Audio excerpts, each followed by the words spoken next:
In 2022, the Social Security Administration quietly released a report that almost no one covered. It found that over 2.3 million Americans had already made an irreversible claiming decision that would cost them, on average, between $70,000 and $110,000 over the course of their retirement. Not because they were careless, not because they were uninformed, but because they followed the most common piece of retirement advice in America. They claimed Social Security at 62. And what makes this story different from anything you've heard before is this. Some people in the exact same financial situation, same age, same work history, same account balance, ended up with dramatically more money. Not because they were lucky, not because they had a financial advisor with secret connections, but because they understood a specific set of rules that most Americans are never shown. Here's what the data actually shows. According to research published by the National Bureau of Economic Research, roughly 90% of Americans who claim Social Security leave money on the table. The median loss, not the worst case, the median, is $182,000 per household. But the other 10%? They coordinated their claims using a structured approach that most financial institutions don't teach and most advisors don't explain. Because frankly, it doesn't generate a commission. The question worth sitting with right now is simple. Which group are you in? What I'm going to walk you through today is not a loophole. It's not a trick. It's not something that requires a law degree or a complex investment portfolio.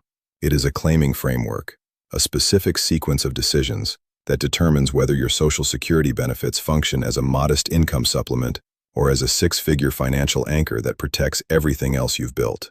This framework exists inside the official rules of the Social Security system. It's hiding in plain sight.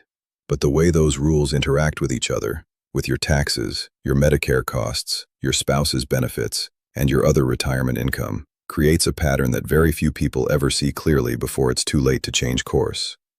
Now, why does this matter more in 2025 and 2026 than it ever has before? 3 reasons. First, inflation. After several years of elevated consumer prices, retirees are spending more than their projections assumed. That gap between projected and actual spending is being filled by Social Security, which means a claiming error that cost you $800 per month isn't an inconvenience anymore. In today's cost environment, that's the difference between financial stability and quiet financial stress. Second, policy uncertainty. Congress has had unresolved conversations about Social Security's long-term solvency for years. The 2035 funding cliff, where the trust fund is projected to face a potential 20 to 23% benefit reduction if no legislative action is taken, is close enough now that your claiming decision and that policy timeline may intersect directly. The decisions you make at 62, 63, or 64 could lock you into a lower benefit precisely as that uncertainty peaks. Third, Medicare. Most people don't realize that when and how you claim Social Security directly affects your Medicare Part B premiums through a mechanism called IRMA, the Income-Related Monthly Adjustment Amount. A poorly timed claiming decision, combined with a Roth conversion or a large IRA withdrawal, can trigger premium surcharges of $500 to $800 per month. That's a compound error, 2 systems interacting in a way that quietly drains your retirement income. So in this video, I'm going to show you 5 specific things. First, I'll show you exactly how the $100,000 error happens, the mechanics of it, so you can see whether your current plan puts you at risk. Second, I'll walk you through 3 real case profiles, actual people with actual numbers who made different claiming decisions and ended up in dramatically different financial situations by age 75. Third, I'll introduce the 4-layer coordination framework, the structured approach that the informed 10% use to maximize lifetime benefits. Fourth, I'll show you the most common mistake people make after they think they've made the right decision, a secondary error that wipes out much of the advantage they believed they'd secured.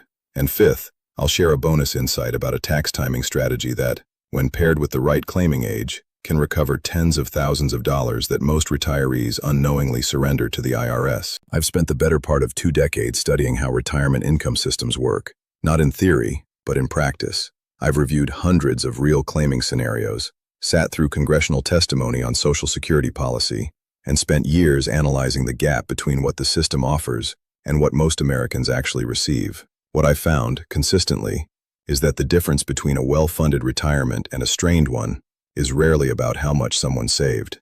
It's about how efficiently they convert what they saved and what they're owed into reliable, protected income. Social Security is the single largest retirement asset most Americans will ever have.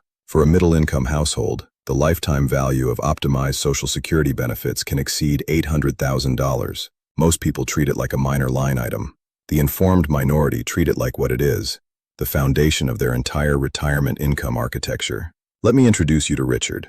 Richard is 64 years old, lives outside of Columbus, Ohio, and retired from a manufacturing management role at 62, with a solid pension of $1,800 per month, $310,000 in a traditional IRA, and a Social Security benefit estimate of $1,940 per month at his full retirement age of 67. When Richard turned 62, his benefit at that age was $1,358 per month. He looked at that number, looked at the pension, and decided, reasonably, logically, that the extra income would let him stretch his IRA and avoid early withdrawals. His neighbor had done the same thing. His brother-in-law had done the same thing. By age 75, Richard's Social Security income is $1,676 per month after cost of living adjustments. His IRA, which he dipped into less than he expected, is valued at $280,000. On paper, things look acceptable, but here is the number Richard doesn't talk about. If he had delayed his Social Security claim to age 67 and drawn modestly from his IRA during the bridge period, approximately $22,000 per year for 5 years, his Social Security benefit would be $1,940 per month instead of $1,358. That's $582 more per month. Over 20 years, adjusted for average COLAs, that single decision is worth approximately $167,000 in additional lifetime income. Richard didn't make a reckless decision. He made an uninformed one, and the system never sent him a letter explaining the difference. Margaret and Thomas are a couple from suburban Phoenix, Arizona. Both are 66. Thomas worked as a civil engineer for 34 years. Margaret spent 18 years in the workforce before stepping back to raise their children. Thomas's Social Security benefit at full retirement age is $2,210 per month. Margaret's, based on her own work record, is $890 per month. They claimed simultaneously at 64, thinking that coordinating their start dates made sense. Their combined monthly benefit became $2,932. What they weren't told, what their bank's investment advisor never mentioned, is the survivor benefit architecture. When Thomas passes away, Margaret will receive only the higher of the two benefits. She will lose her own $890 per month entirely and receive Thomas's benefit instead, which, because they claimed at 64 rather than waiting, was reduced to $1,980 per month instead of his full $2,210, and far below the $2,910 he would have received had he delayed to age 70. The financial planning organization United Income estimates that for a couple in this situation, the suboptimal simultaneous claiming decision costs the surviving spouse, on average, between $95,000 and $130,000 over their remaining lifetime. In Margaret and Thomas's case, assuming Margaret lives to 84, the loss exceeds $112,000. They are comfortable today. The risk is invisible, deferred, and locked in. Carol is 70, recently widowed, living in a mid-sized city in North Carolina. Her late husband, Gerald, claimed Social Security at 62. He passed away at 71. Carol is now receiving a survivor benefit based on Gerald's reduced claiming amount, $1,620 per month. Had Gerald delayed his claim to even age 67, just 5 years, Carol's survivor benefit today would be approximately $2,190 per month. That is $570 more every single month for the rest of her life. Carol is in good health. Her doctor expects her to live well into her mid-80s. Over 15 years, that gap represents $102,600, plus COLAs, that Carol will not receive. Gerald never knew this was his decision to make on her behalf. He thought he was making a decision for himself. This is one of the least discussed dimensions of Social Security planning. A claiming decision made by one spouse is, in reality, a financial planning decision for two people, and the consequences are felt most acutely by the one who survives. Now let me show you the framework that separates the informed 10% from the rest. It has 4 layers, and each one must be addressed in sequence. Missing any single layer or addressing them out of order produces a suboptimal outcome, sometimes by tens of thousands of dollars. The first layer is break-even analysis with longevity adjustment. Most people have heard of break-even analysis, the point at which delayed claiming begins to pay off. But the standard version of this calculation makes a critical error. It uses a flat life expectancy without adjusting for individual health factors or for the joint probability that at least one spouse survives to an advanced age. The correct calculation adjusts break-even not just for when you are likely to live, but for when your household income needs are likely to persist. A healthy 62-year-old couple today has a greater than 50% probability that at least one of them will reach age 90. Your Social Security strategy needs to be built around that reality, not around a simplified average. The second layer is bridge income sequencing.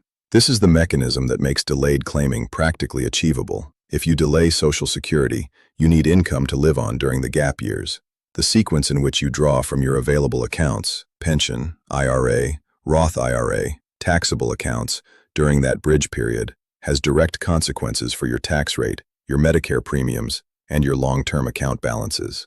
Specifically, strategic IRA withdrawals during the bridge period, before Social Security and before required minimum distributions begin, can reduce your future RMD burden, lower your lifetime tax liability, and keep your income below IRMA thresholds. These are not separate decisions. They are a single, coordinated sequence, and they must be modeled together. The third layer is spousal benefit optimization, and it is the most frequently misunderstood. In a two-earner household, the optimal claiming strategy almost never involves both spouses claiming at the same time.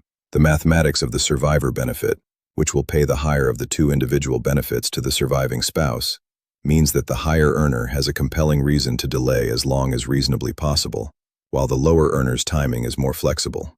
The precise coordination depends on the age gap between spouses, each spouse's health profile, and the income available during a bridge period. There is no universal rule, but the default assumption that both spouses should claim together is almost always the most expensive approach available. The fourth layer is tax and Medicare integration. Up to 85% of your Social Security benefit can be subject to federal income tax, depending on your combined income. This is not a loophole or a new rule. It has been in place since 1993, but it interacts with your IRA withdrawals, your pension income, and your investment income in ways that can trigger a significantly higher effective tax rate than most retirees anticipate. Similarly, the IRMA surcharges on Medicare Part B and Part D premiums are determined by your income 2 years prior. A claiming decision made at 63 that triggers higher income in that tax year will affect your Medicare costs at 65. These are not separate systems. They are interconnected, and the fourth layer of this framework is the one that models them together and identifies the claiming and withdrawal sequence that minimizes total lifetime cost.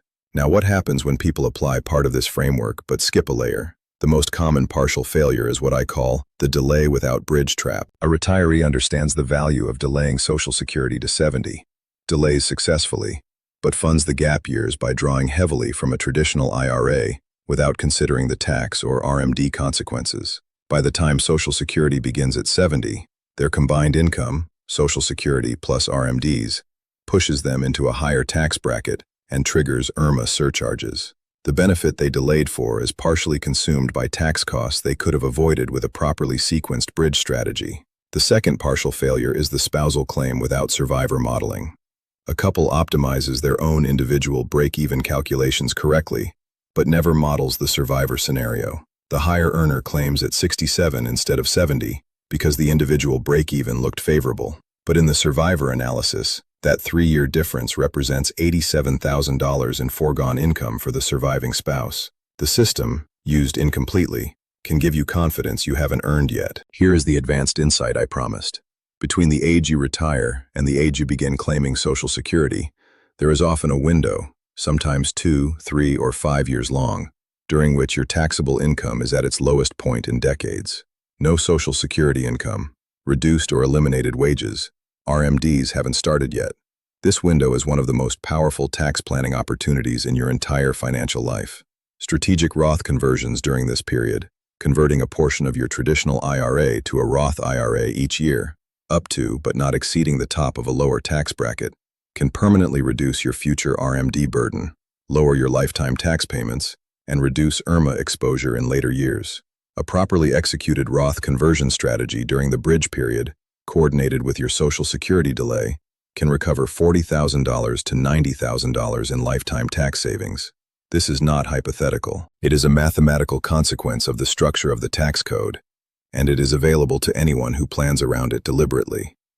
I've put together a free resource called the Social Security Coordination Checklist.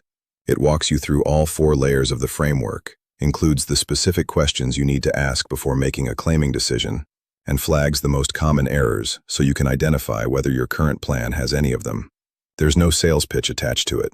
It's a working document, something you can bring to a financial advisor or work through on your own to stress test your current strategy. The link is in the description below this video. Here's what I want you to take away from everything we've covered today.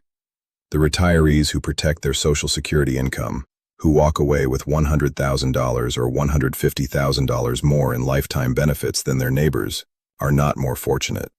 They are not working with secret information. They are not taking risks that others aren't willing to take. They made better decisions because they understood the structure of the system before they made choices that couldn't be reversed. Richard's $167,000 error wasn't a financial catastrophe the day he made it. It was invisible. Margaret and Thomas's $112,000 mistake looks fine on paper today. Carol only understands the cost now, in her 70s, in the quiet of a changed life. The system does not warn you when you're about to make an irreversible decision. It processes your claim and moves on. The consequences arrive slowly, monthly, compounding quietly in the background of your retirement for years. Structure is the difference. Not luck, not timing, not the market. Structure. If you found this useful, I'd encourage you to watch it again with a notepad, specifically the 4-layer framework section. The details matter, and they're worth your time. If you have a spouse, sit down with them and walk through the survivor benefit analysis together. It's one of the most important financial conversations most couples never have. And if you have specific questions about your own situation, your age, your benefit estimate, your spouse's record, leave them in the comments. I read them, and I try to address the most common ones in follow-up videos. The checklist is in the description. Take it seriously.